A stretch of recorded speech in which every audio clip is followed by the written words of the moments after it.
Bonjour à tous. Welcome everyone to our first Rise and Shine of the season.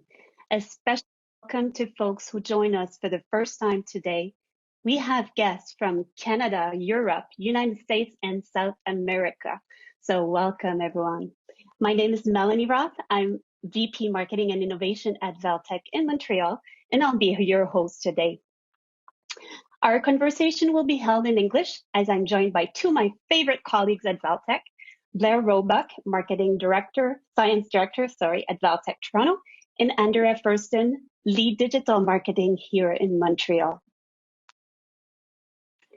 Hello, Andrea and Blair. Very excited to have you here and more importantly, to discuss with you about the section that's very close to my heart, personalization.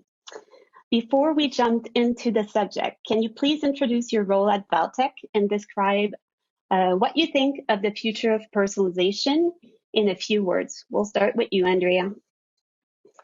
So hi, everyone. My name is Andrea Fersten, and I am Lead Digital Marketing for Valtech Montreal. To tell you a little bit about myself, I have over 10 years of digital marketing expertise in both the B2B and B2C segment, in paid search, social, and display marketing, strategic website analytics, and performance measurement. So in terms of my main role at Valtech, it includes providing strategic guidance and team development in order to achieve the successful planning and execution of our clients' digital marketing initiatives. So, like I said, I'm so thrilled to be here today. And so I think that I could sum it up to one word in terms of expressing my view of the future of personalization. And I think that word would be trust. And I use that word because in order to build these highly personalized experiences, consumers today in our digital privacy era that we're in, consumers really need to trust the brands that they transact with and that they engage with. And they have to trust that the brand that will use this data, or their data, appropriately and safely. So in turn, this trust becomes the building block that brands can then capitalize on. So building these trust relationships allows these brands to acquire the data that they need in order to shape these experiences in the future. So I certainly think that trust sums it all up for me. And just a little aside, the Minority Report for me, it was pretty impressive in terms of the predicting of the future, in terms of what ad personalization capabilities would be, but it didn't exactly predict the era of privacy that we're in today. So trust and consent of getting people to actually scan your eyes and track them is needed. So, very true. Blair. Perfect. Good morning, good afternoon, good evening, depending on when you're joining us. My name is Blair Roebuck. I am the Director of Marketing Science for Valtech North America, and I lead a practice that services clients across North America as well as Europe. We focus on primarily 5 to 6 different categories. We help clients with measurement strategy, defining business objectives and key performance indicators. We help clients with their data and analytics, both implementation and ongoing reporting and optimization. We help clients with data visualization, with search engine optimization, as well as personalization, A/B testing strategies, and execution plans. So thinking about the one word to describe personalization, to piggyback on Andrea's point, I love that intro about trust. And I think in conjunction with trust, I would say value. And I think value is two-pronged. We want to make sure with personalization that we are providing an experience that provides value to the end user. We don't want to be personalizing for personalization's sake. So making sure you're creating an experience that drives value for the customer is crucial. And then the second pillar for value when it comes to personalization is the value that it provides to the business from data wealth and information about your users. Now, when I look at that Minority Report clip, I'm not sure that's really providing value for the customer. I think that was more the greedy side of the business who wants to collect. And so I think that value is that mutual respect and that trust that Andrea is referring to really encompasses what personalization needs to have to be successful.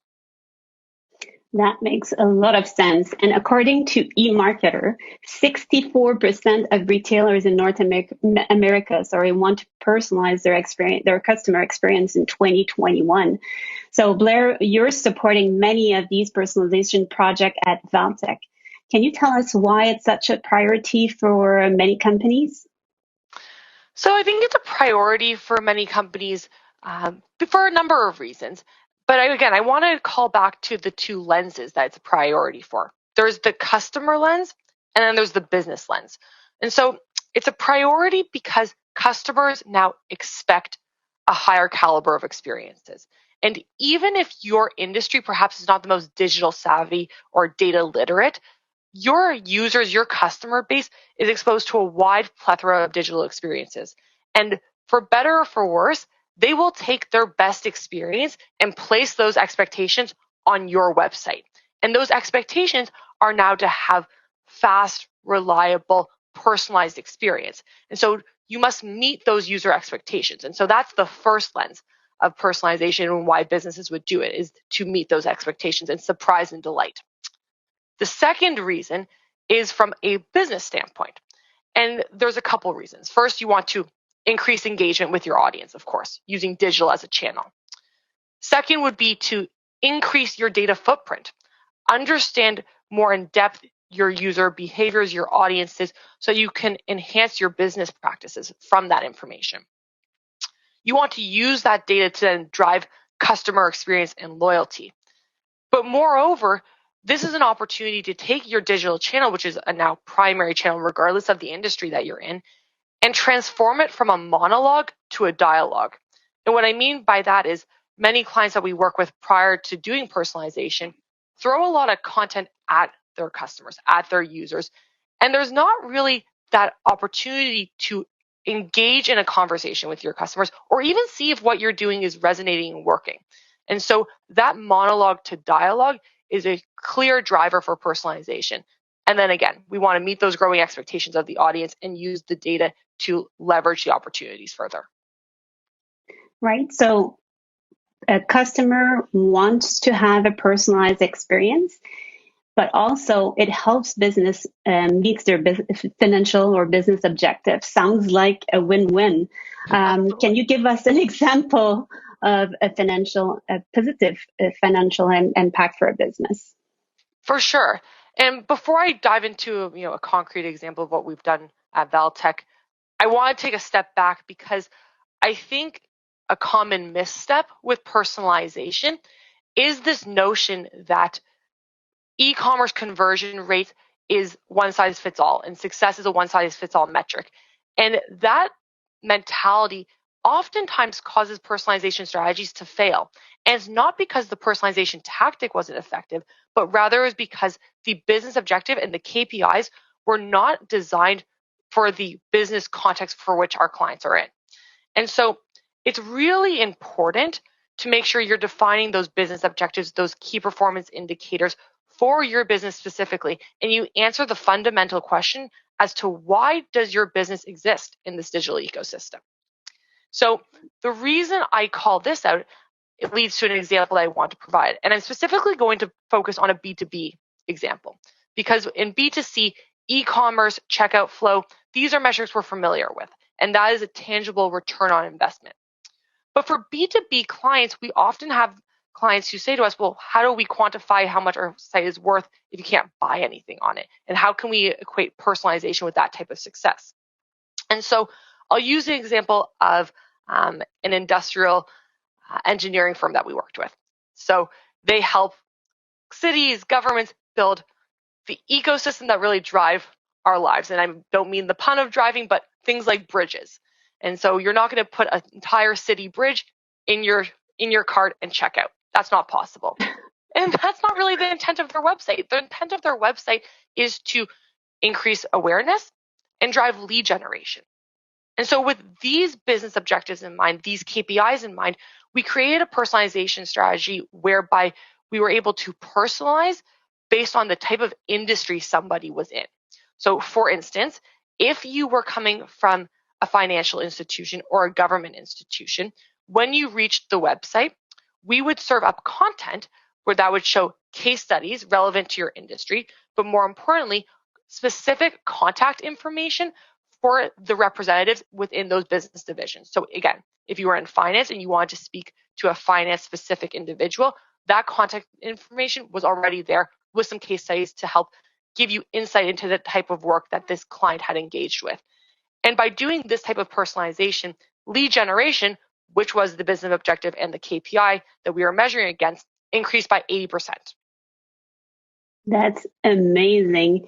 And let's now turn to Andrea, where I feel that on the digital advertising side, it's probably a more understood and known concept, right?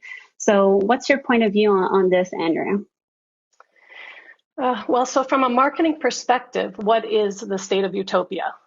So it would be we've heard it time and time again, it would be to deliver the right message to the right person at the right time, and to deliver this experience continuously and consistently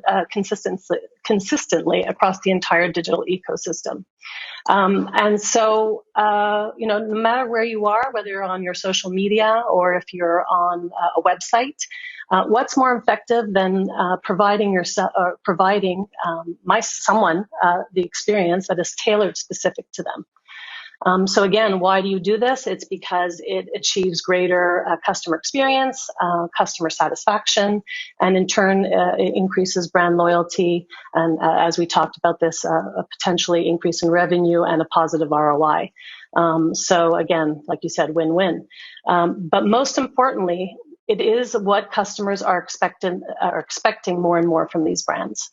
But when you actually look at it, and you actually look at all the big brand retailers and who actually has a fully mature and fully implemented personalization strategy, it's only about 15% of the big brand retailers. So the majority are still planning, and the majority are still testing. And so this state of utopia that we always want to have is not the actual reality for most companies, but it's something that they strive for and they want to reap the benefits from.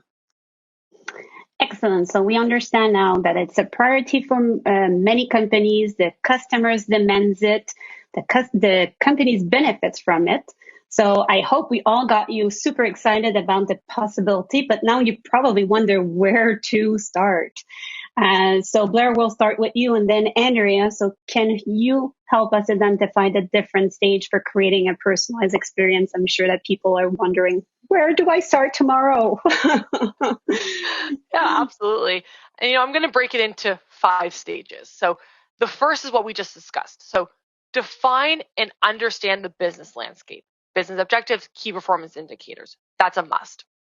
The second step is assess and validate the technology ecosystem. There's a misconception that personalization means you have to buy an entire new tech stack. Not the case. You can leverage your existing investments, but make sure you assess and validate with what you have and what your business wants to achieve. That leads to the third step, which would be align and implement a program that reflects your business's maturity, ambitions, but also your data literacy. We want to make sure that we're not being overly ambitious either, because that will set up the team for stressful days. So, well said. So once you have your definition of business objectives, you assessed and aligned to your tech stack, now you have a program with hypotheses in place. This is where you actually execute the tactics. And this is where you have your hypothesis laid out, you run the experiments. Now you want to measure and track the results. And then you have the final step, which is probably the most crucial, which is the optimize and re-optimize state, where you want to run these tests, measure the impact, analyze the impact, see what worked, see what didn't work, and then you do it as a cycle. You go back to your business objectives, say, are these still valid? If so, well, how can we expand what we've learned? If what we didn't work, how do we adjust our strategy? And so on and so forth. Excellent. Andrea, maybe you have something to add to this? That's pretty much sums it up for me. But again, if you are just starting, most companies really do have enough data already to get value right away.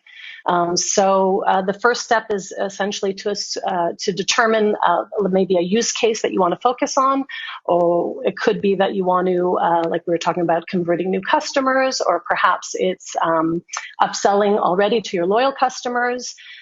Essentially focus on your use case. And then, as Blair was talking about, in terms of all those 5 steps that apply, you have to test, and then you learn, and then you look to see what offers and interactions perform best. Excellent. And I'm sure the other questions that comes to mind and that stops companies from embracing this type of project is that they feel that they need a huge team and that it will take forever to get them to see results.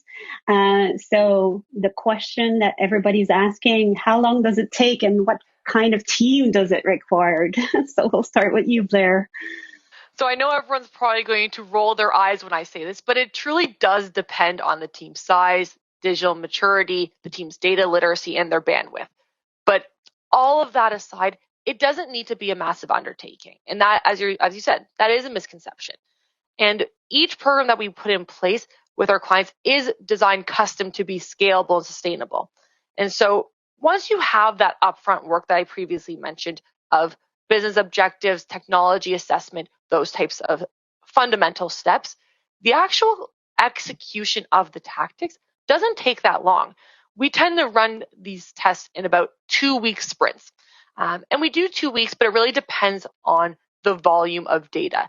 You could do longer than 2 weeks if your website traffic is a little bit less than. You can do less than 2 weeks. However, we would never recommend a test runs less than 1 week to avoid any statistical variances throughout the week. But on average, the experiments themselves are not things you implement and then 6 months later you check to see how they're doing. It's 2 weeks. And like I said, rinse and repeat, re-optimize. Optimize. That's the mantra. On your end, Andrea? Again, yeah, as Blair stated, it certainly doesn't have to be massive, and the crawl, walk, run analogy could actually apply. But if you are starting somewhere and you're just starting to crawl, like I said, you could take one marketing objective, you could focus on one customer segment, and you could just get the strategy implemented right away. The one thing that I do want to add to all of this, though, is gone should be the days of a siloed marketing team. It just does not work, especially when we're trying to get these highly personalized experiences. You really need a wealth of data. You need to have cross-functional and collaborative teams to get this data. You want your website data. You want your offsite data. You want data from your ad technology platforms. So you really want your marketing team working with, for example, your sales teams, your analytics teams, even call centers, in order to accumulate this data, so that you have the information that you need, the good quality data to craft these personalized experiences. So yeah, gone is the silos. Excellent. So that is very encouraging. Thank you so much, ladies. And because the proof is in the pudding, let's have a look to a success story in the Quebec market with the SAQ and their program called Inspire. So for our friends joining outside of Quebec, SAQ is the liquor store because it's a monopoly here in Quebec, but they still wanted to improve their customer experience and launch a program at least 10 years ago that started as a loyalty program, but eventually became a personalized omni-channel shopping experience. So let's go meet Sandrine, VP Marketing and Customer Experience at SAQ.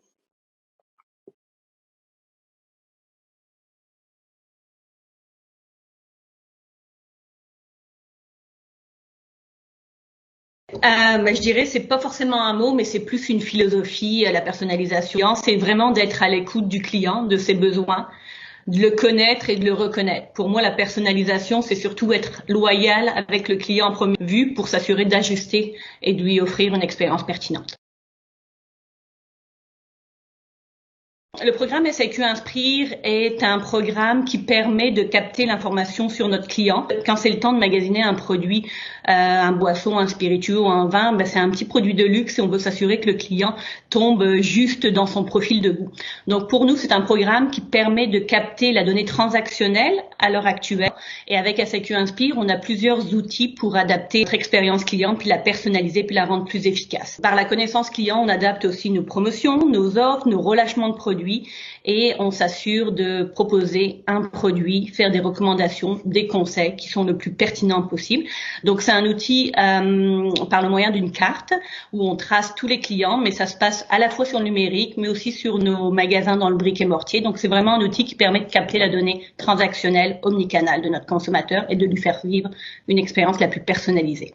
Il y a plusieurs outils à disposition. Et que ce soit du contenu, des offres ou même de les inviter à des événements virtuels en ce moment pendant la pandémie, mais aussi présentiels quand on sortira de la pandémie et comme on le faisait avant. Mais la volonté était vraiment de personnaliser puis de donner plus de pertinence et de valeur ajoutée à notre service client en magasin et en ligne pour nos consommateurs. C'est devenu la genèse. On avait lancé il y a une dizaine d'années les pastilles de goût qui permettaient aux consommateurs de mieux connaître leur profil de goût, leurs préférences.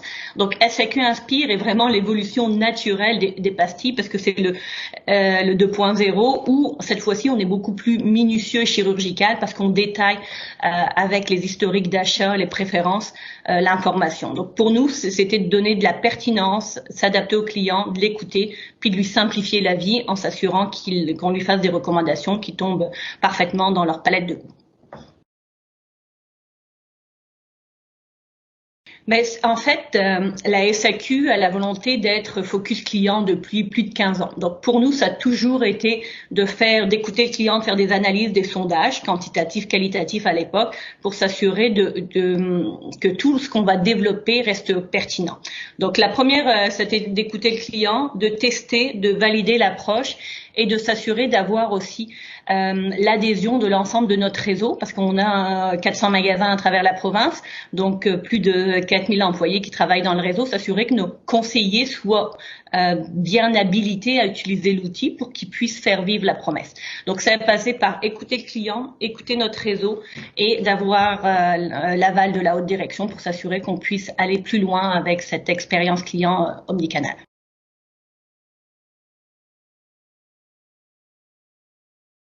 SAQ Inspire, c'est 2,2 millions de membres, donc on a déjà une bonne personnalisation qui se fait beaucoup plus sur des bases de transactions. Donc la donnée qu'on utilise pour optimiser l'expérience, c'est de la donnée transactionnelle. Les prochaines étapes, et ce qu'il va pour garder cette pertinence pour le client, ça va être de s'assurer d'avoir de la donnée comportementale. Parce que c'est pas parce que le client a acheté un produit qu'il aime ce produit-là. Ça peut être pour un cadeau, ça peut être ou un produit que justement, je l'ai essayé, mais c'est pas un produit que je rachèterai. Donc pour nous, ça va être important de s'assurer, pour être toujours pertinent pour le client, d'ajouter une donnée qui est comportementale. Donc, j'aime cette offre-là, j'aime ce produit, j'ai mis telle note dans les cotes et commentaires. Donc, jumeler la base de données pour à la fois mettre le transactionnel et comportemental pour toujours garder dans 2030 une pertinence client. Et de s'assurer qu'on développe des outils, pas pour la volonté de faire des outils parce que c'est la stratégie marketing, mais des outils qui soient utiles à la fois pour notre force de vente, nos conseillers, ou à la fois pour les clients. Un exemple, c'est l'exemple actuel, mais en 2030, je veux qu'on garde cette même philosophie, c'est qu'on a développé à la demande des clients un historique d'achat dans Inspire. Donc pour nous, on est très transparent avec la donnée. C'est pas de la donnée qu'on garde corporativement, mais qu'on veut redonner aux clients.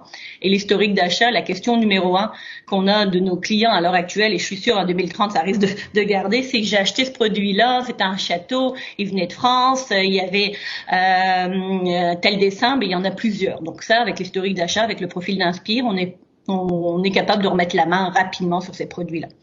Donc, ce qu'on veut vouloir évoluer dans 2030, c'est d'être toujours pertinent en améliorant la qualité de nos données et je dirais la donnée comportementale, mais aussi la donnée des pairs.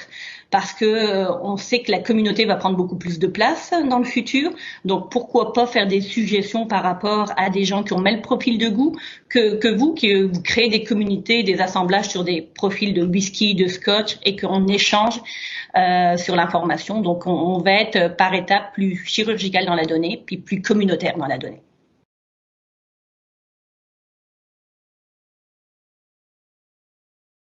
conseil, c'est de faire des baby steps. Et c'est d'avoir une vision claire. Tout d'abord, d'avoir une vision claire, de savoir où on veut aller, mais de pas vouloir tout livrer dans un premier temps. Il faut y aller par étapes parce que c'est des gros changements pour le client, mais c'est aussi des gros changements pour les entreprises. Donc, de vouloir adresser la vision parfaite, là, ultime, c'est impossible. Il faut y aller par étapes, en mode agile, comme on se le dit, de faire des concessions parfois pour dire, on fait pas ça tout de suite, mais on fait ça, puis il y a plus de valeur ajoutée, et de toujours être à l'écoute du client. La vision que je vous parlais tantôt, c'est une vision qu'on a depuis le début, mais on va peut-être attendre 2030 pour la réaliser au complet.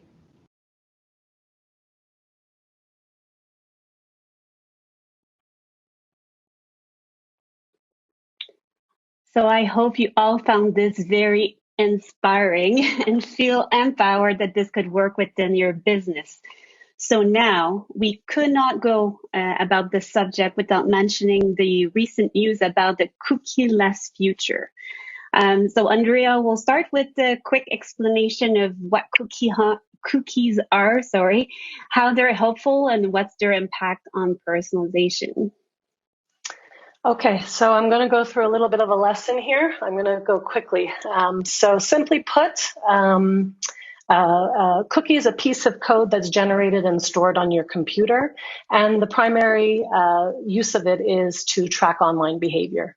So there are essentially two types of cookies. There's first-party cookies and third-party cookies, and they have similar purposes, but they're collected and used in different ways. So your first-party cookie are directly stored by the website or domain that you're visiting. These cookies essentially allow website owners to collect analytics data, remember certain language settings or certain settings that make other functions on your website that provide a user with a good experience. So that's the first-party cookies. Alternatively, there's third-party cookies, and these are created by domains that are not the website or domain that you are visiting. So if you are, like the example is, if you're on a website called abc.com, it's not abc.com that's providing those cookies. It's actually, in this example, Facebook. And so these cookies and the third-party cookies are essentially what's used to do cross-site targeting, and is primarily used for online advertising. So that's fundamentally the difference. And the reason why I'm giving you this little lesson is because we really need to have an understanding of what the landscape is today. And as marketers, because we traditionally rely on these cookies in order for us to target and profile our audiences based on their interests and based on their website activity, it's important to understand what's really going on. So when people think of this cookie apocalypse or the disappearance of these cookies, they're generally mostly thinking about the third-party cookie that's being blocked by ad blockers. But again, if we look at the landscape today, it's not just the third-party cookies. It's also the first-party cookies are also not getting a free pass in all of this. So if you actually look at browser security and see what's really going on, essentially, by default, most browsers are blocking third-party cookies, but they're also limiting the time span and the expiration date of these first-party cookies to mostly to either a 7-day or a 24-hour window. And so this has impact and ramifications on our data and the data that we're collecting and using for, like I said, analysis of our website behavior, attribution reporting, as well as personalization experiences. So it's important, again, to understand the landscape. A lot of this information is kind of unbeknownst to marketers because it's reported on, it's not front and center to them. It's reported in developer blogs. But again, it's important to know. And now, if everybody understands what's going on with the iOS 14 update, which is essentially, I'll just give you a brief explanation, is Apple's last privacy measure that's being rolled out any day. And what this privacy measure is actually a prompt that's going to exist on all iOS 14 devices. And this prompt is actually going to ask whether, for all the apps that are on the device, if you want to opt in for tracking. And this includes Facebook, given the fact that Facebook is a mobile app. Mm-hmm. So the you need to opt in. The default is that you're opted out. And so essentially, if people decide to opt out, they cannot be tracked by Facebook. And it's like the blocking of third-party cookies. It's the equivalent, but for mobile devices, which is the blocking of what we call the IDFA. And this has an impact. It certainly has an impact for Facebook. It's one of the reasons why it hasn't been rolled out yet by Apple. There was a lot of pushback. And what is the impact is that if more and more people opt out, Facebook, I'm just giving Facebook as an example, but less data will be available to Facebook. It will affect its algorithms. It will affect its targeting capabilities. And again, it's delayed, but it's going to be rolled out any day. They said March 2021, which is now. So the cookie continues to crumble for marketers. Excellent. So we have a question for our users. So if you can take a few minutes, do you think that user will permanently opt out of cookie? And we'll look at the answer a little bit later. So this is one more thing, though, that's happening in the world of privacy, right? We had GDPR a couple of years back, Castle. Now there's iOS. There's probably more to come on that subject.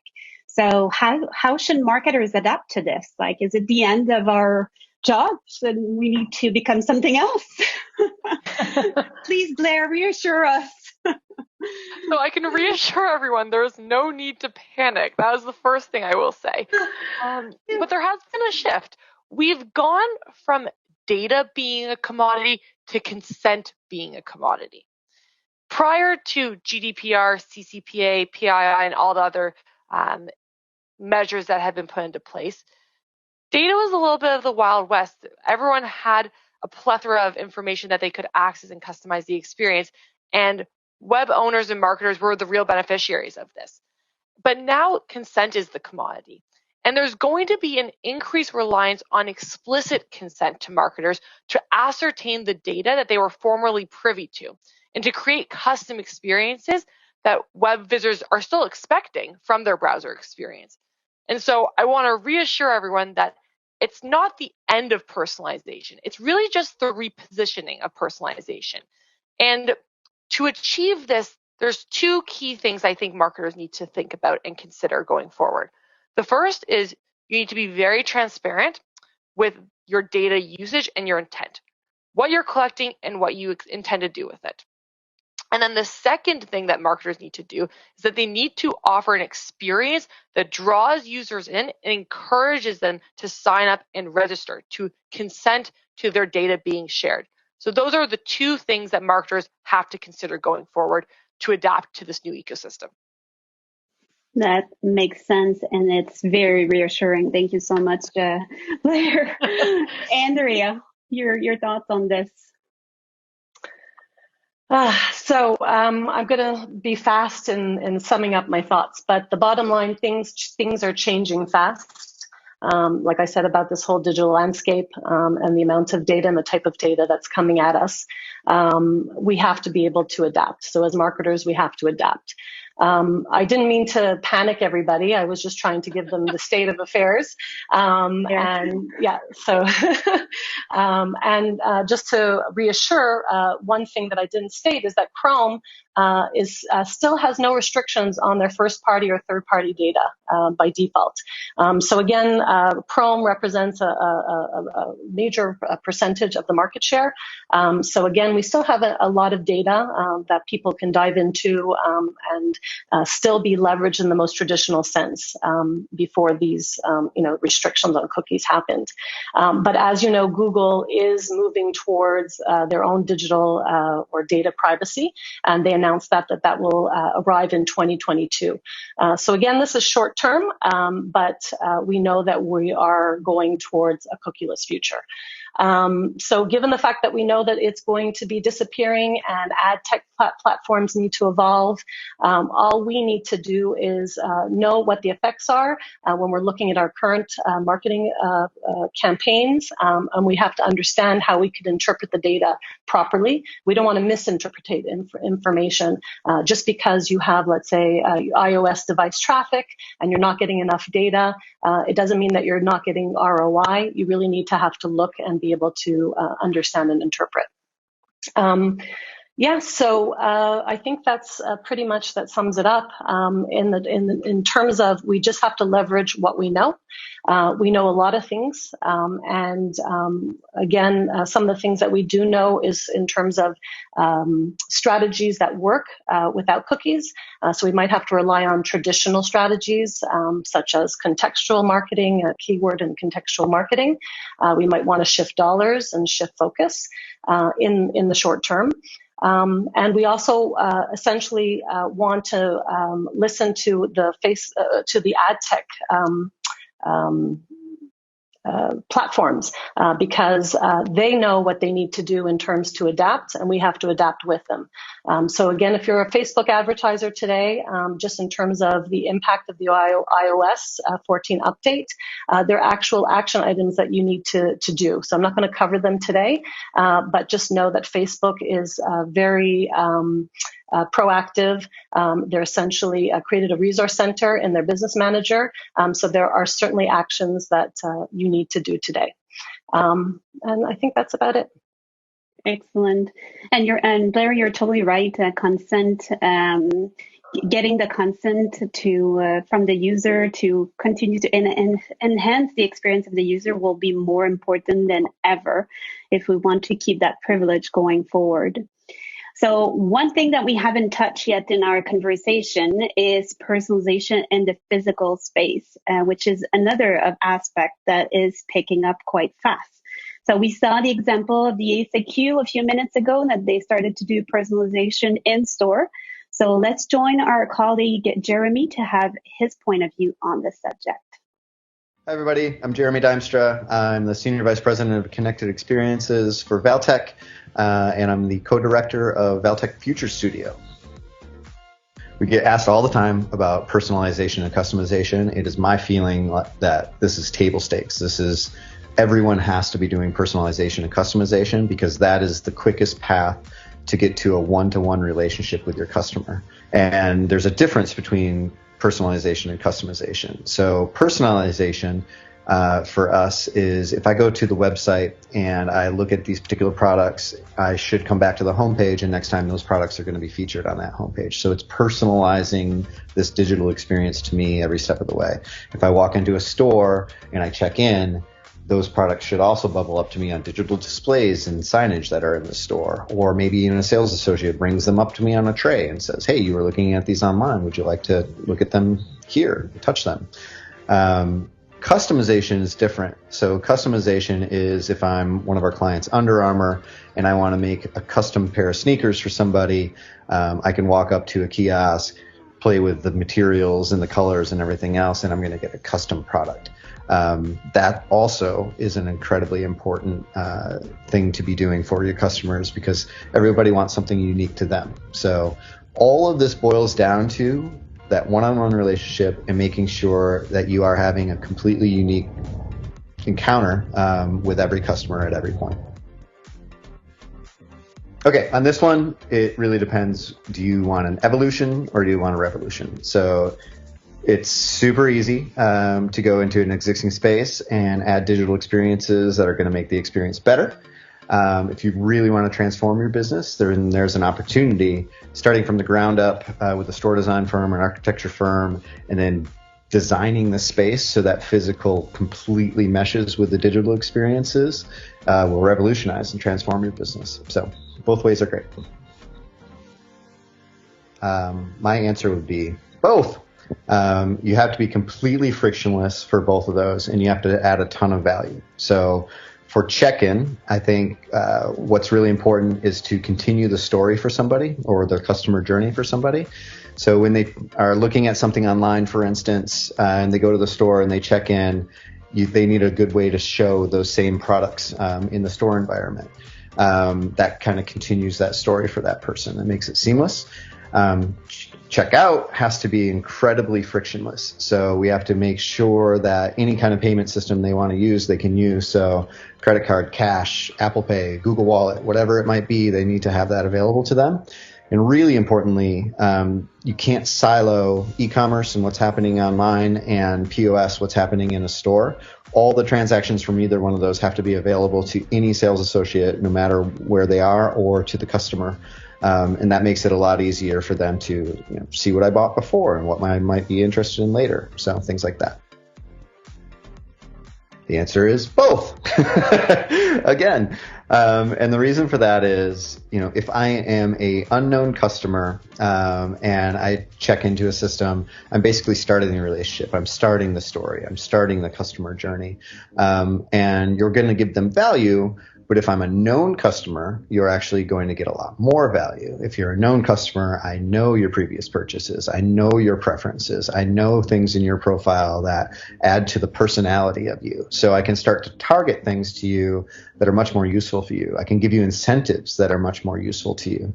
So definitely both. You want to start this customer journey and the ability to check in and create a customer profile wherever you can at whatever touch point during the customer journey for them. So yeah, do it everywhere and then just add value as time goes on. So yeah, to answer whether or not this is creepy or useful, my answer is put the customer in charge of what they're sharing, right? If they're checking in, if they're making product recommendations online, if they're doing anything where we are filling more information out in their customer profile, if the customer is in charge of it and the customer is opted in on that, it's not creepy at all. And this kind of goes back to a lot of the research that we have on privacy and what people are willing to share, even on social networks and in other places. And a lot of this research actually looks at generational differences. So, Gen X, Gen Z, millennials, folks like that. And what we're finding is more and more people, millennials, Gen Z, the younger folks, are very willing to share a lot more information if they're getting a lot of value back. So if we're doing the same thing in a retail environment, it's not creepy. You're basically building trust at every check-in during the customer journey. As they begin to trust you and know that you're not doing anything bad or wrong with their customer data, they'll trust you more and more, and you're giving value to them, and you can just kind of hone in on the things that they really like. Go big or go home. And this kind of goes back to the first question. Do you want to revolutionize your business, or do you want to have an evolution? You have to have the ability to see opportunities that are out there. If you see opportunities that are out there, a lot of your competition, a lot of other people will never act on those opportunities. So the ability to see them and then go big on them is huge. You're not going to transform a business doing it super incrementally. I feel like you do have to kind of jump off a cliff every once in a while and really go for it. The cool thing about digital experiences and digital in a retail environment or other verticals that we work in, you can test things and prototype things and get a lot of data and user testing and customer testing very, very quickly and inexpensively. So the ability to revolutionize a business in the digital space is a lot easier than the physical space. So you have opportunities that you might not have elsewhere to really go big.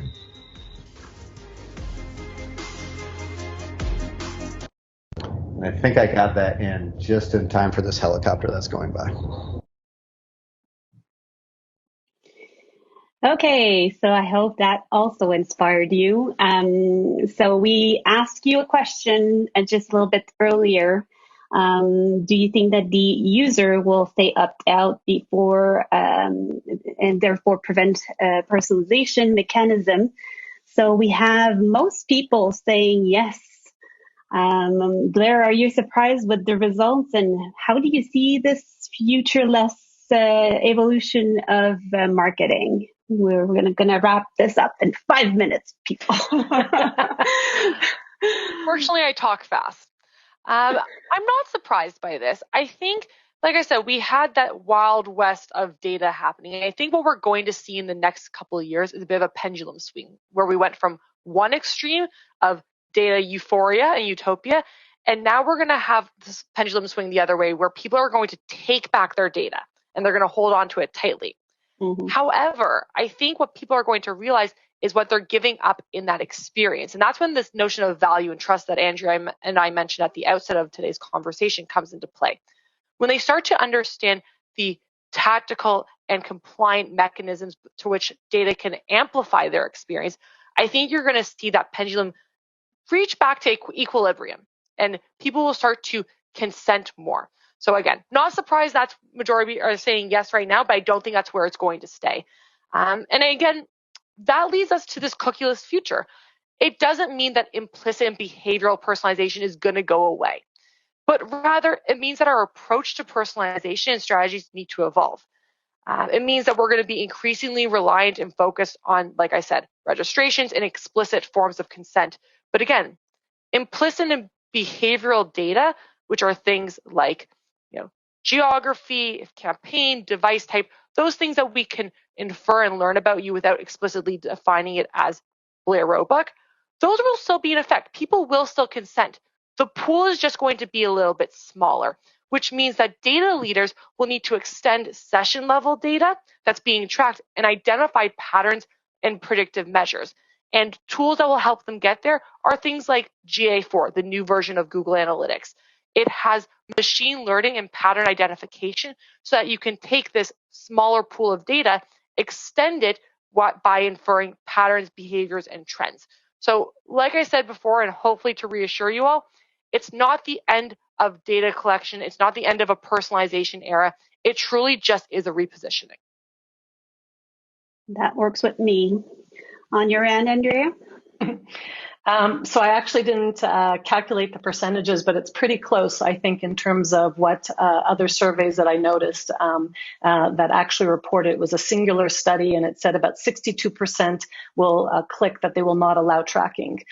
So I think that's pretty close. And just as a note, it seems that more women than men also seem to be not wanting to be tracked. So 67% women versus 55% of men. So that was interesting. But in terms of, what I see it in steps. And I think I'll just go through these steps pretty quickly. So step one, we need to understand the situation that we're in. We need to understand that we're in an era of privacy. We understand that cookies are disappearing. There's going to be, like Blair said, repositioning, and we need to adapt to these changes. It's fast moving. We don't have all the information yet, but the more information that you have and understanding of what's going on and to be as knowledgeable as possible will give you the readiness that you'll need to adapt to the changes. My step two would be not only understand the grand situation, but understand your specific situation. So you want to assess your current campaigns and marketing campaigns. You want to make sure you look at your technology stack and see what is relying on these cookies and and cookie persistence. So again, understanding your specific business case, the geography that you're in, the different rules and regulations for consent. You really have to understand everything that works in conjunction in order for you to make sure that you are understanding that you could adapt to the ever-changing environment. And then step three that we've completely talked about time and time again is this first party data is key. Mm-hmm. So it's undeniable. And so you want to try to leverage your first party data as much as possible. One thing I just want to note that is that a lot of people do have customer data, but it's also important to know, how they opted in, understand what they consented to, because too often I'm getting customers of mine who own their customer data. However, they're not feeling that they can share it with the advertising platforms. because they didn't ask for consent or they weren't transparent. So you have to start setting up these, this cookie consent and be as transparent as possible, so that when people actually do give your data, that you are able to use it and benefit from it in every way possible. Again, relying on the ad tech platforms to be able to prospect, to create lookalikes of your customers.